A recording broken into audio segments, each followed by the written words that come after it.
will crack your tiny bones.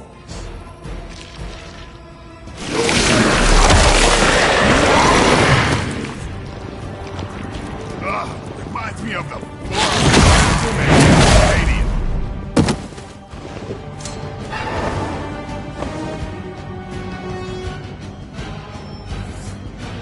Awaiting reinforcements.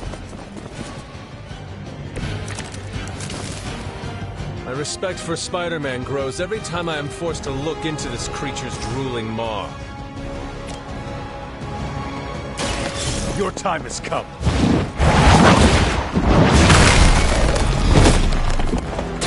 Hail that!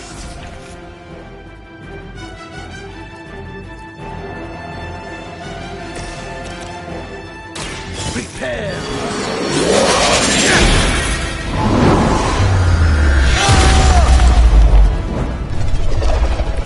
That's something of a relief, at least.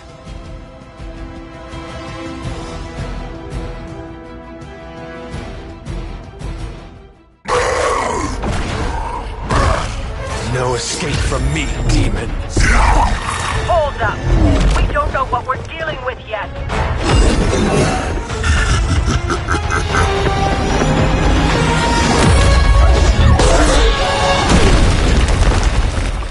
Such easy prey.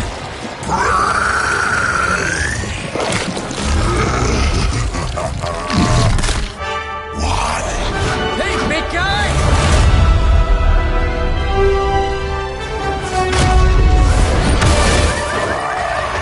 I was in the neighborhood, you know, being friendly.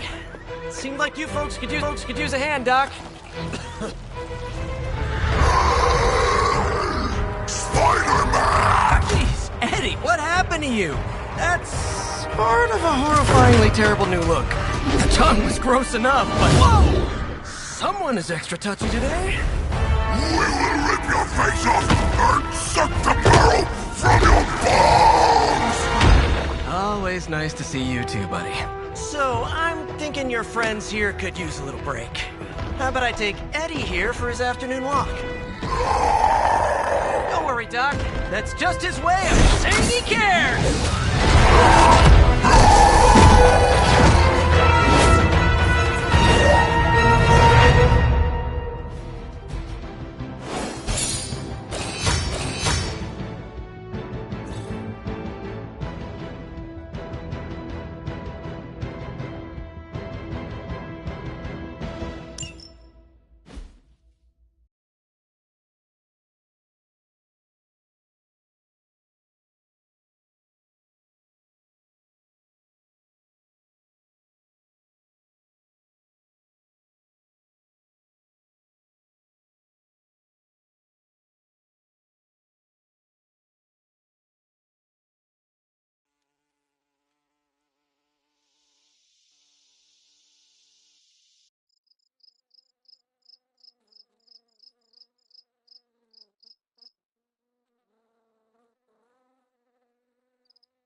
Congratulations. New world or not, some things remain unchanged. The look. What look?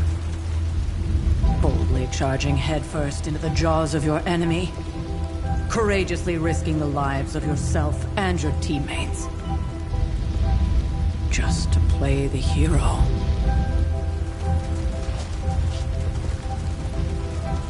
This is the Fire Dragon all over again. Fire Dragoon. My memories may be fragmented, but as I recall, I killed the bastard. And all it cost was a village. Of course. I see it now. The look. Cut him some slack. It wasn't that simple. It never is. Which is why I sent you to help. If Spider-Man hadn't come along today, we could have lost far more than... Then the Sanctum? Or Wanda. She means I could have died. Again, putting an end to her eternal crusade against my mother.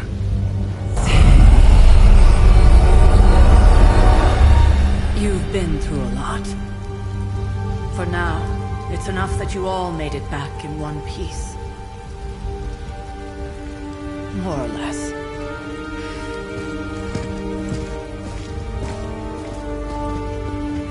We'll talk more later. Get some rest.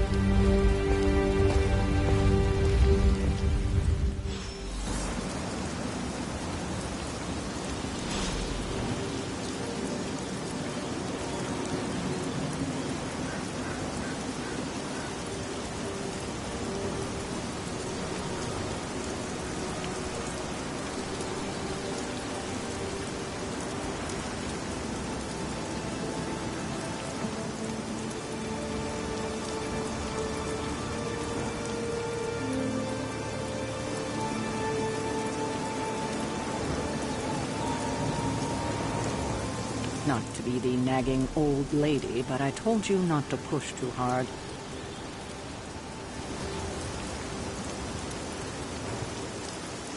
Even I need a moment to myself occasionally. Run along now.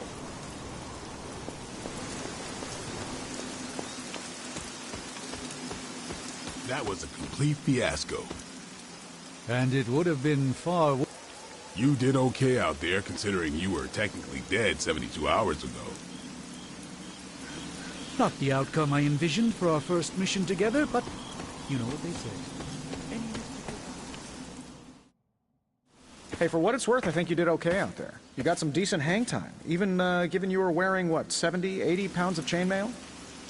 On the Stark scale of reckless yet daring heroics, I give it a solid 6 out of 10. Don't worry, you'll get there, with a little help.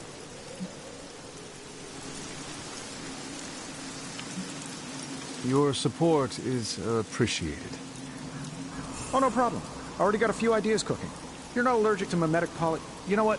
Never mind. Why spoil the surprise? I couldn't help but overhear Auntie Caretaker over there telling you to get some rest. That sounds like a good idea to me.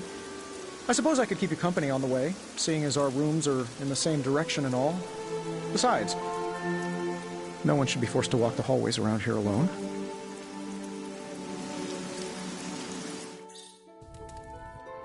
So, here we are.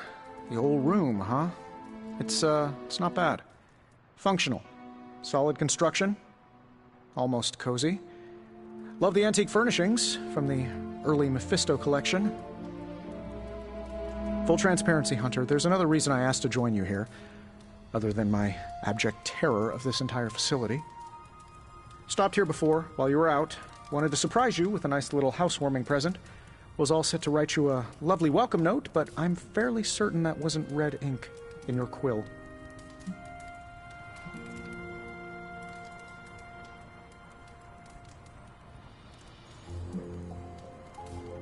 Thanks for the gift, Tony. I think you'll like it. It's a limited edition. A limited edition what? Oh, you'll see.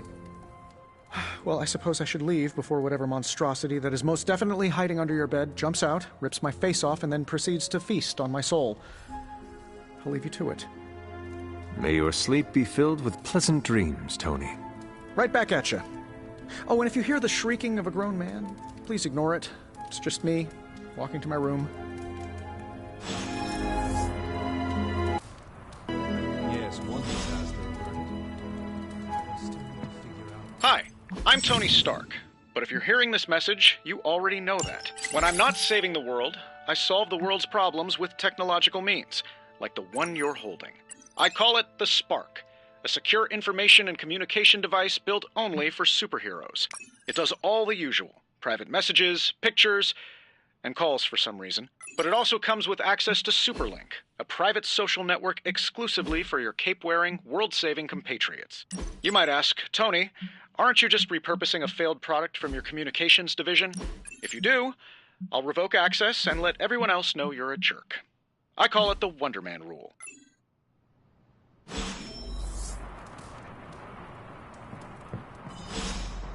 There was never enough room for my armor in this thing.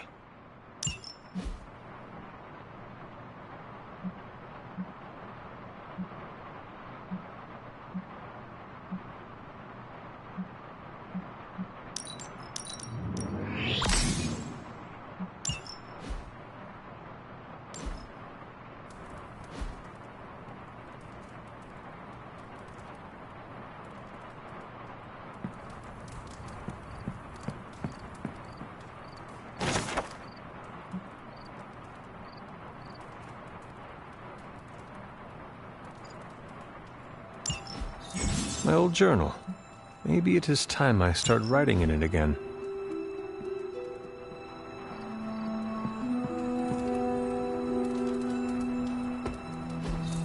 We were all so happy then.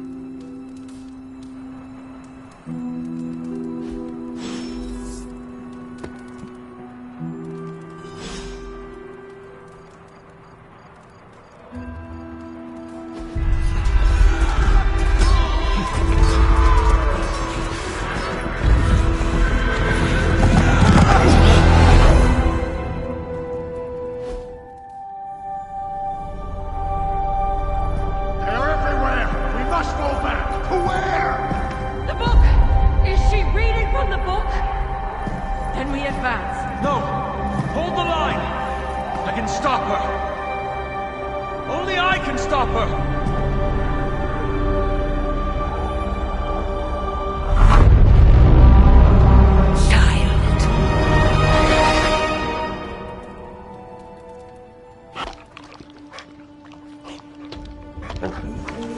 Charlie! I know. I missed you too. Let her enjoy the moment. She's been visiting your door every morning for the past 300 years. Oh, it must have been so hard on her. Not just her. I suppose that's why I might have been a little curt before. A little? You already made the ultimate sacrifice once. Maybe I'm in no rush to see you do it again. We do not choose our destiny. But we can choose to duck. First lesson you ever taught me. And still the most important. Especially now that you have all these eyes on you. I have noticed. To these people, you are a being of myth and legend. A grand hero of old. And they're right. You are a hero. But I also know the battle that rages within your soul. It's not enough that you are a hero. You need to decide what type of hero you will be. I'm sure there will be plenty of opportunity for that in the days to come. For now, I would head to the forge. Our new guests are eager to show you something. This was a lot easier when it was just you and I beheading the Dark Legion as we traipsed through the woods. Don't forget about Agatha. I never could.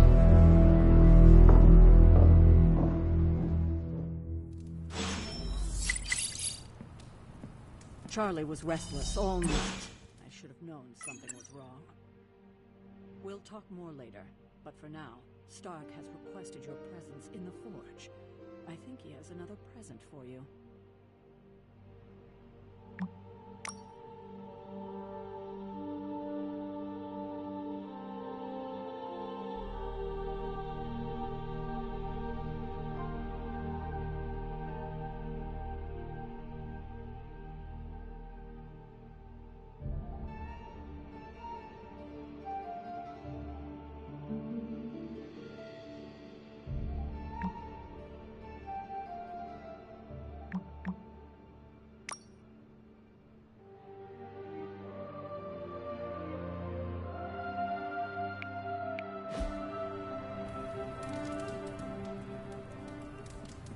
You have not set anything on fire today, have you?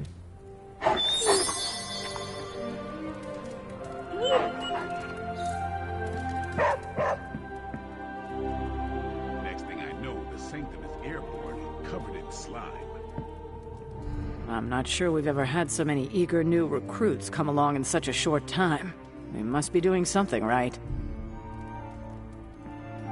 Something about the whole alien thing. Heard you had a nightmare. In the words... Let's talk later, Hunter. Tony'll start pouting if you keep him waiting too long.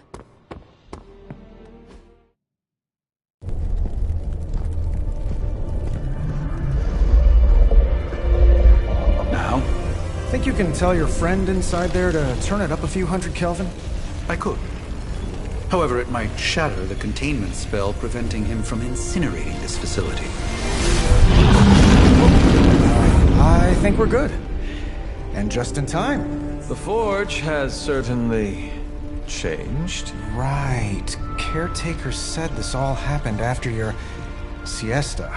What spooky castle would be complete without its own Babylonian demon-powered furnace? Sumerian fire demon. His name is Babs. Oh, now it all makes sense. Well, once you get past the esoteric terror of the situation, I've found this thing actually has some uses. Molecular bonding, breaking down evil gamma serums, fashion accessorizing. Yes, speaking of... Oh, right. It's ready. Your armor seemed to offer minimal protection against the venom creature. I noticed. Yeah, I thought you could use an upgrade. Well hammered, well fired. Caretaker did not mention that you two were such skilled smithies. Yep, I am Iron Smithy. Perhaps you should just try it on.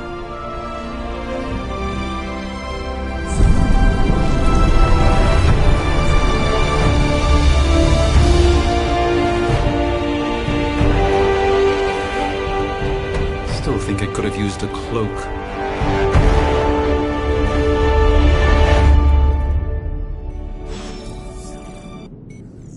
Stylish, damn near indestructible, and we even got the size right. Not bad for our first collaboration. I still think it could have benefited from a cloak. You think everything could benefit from a cloak? Hunter, your new attire suits you quite well. But how are you holding up on the inside? I know...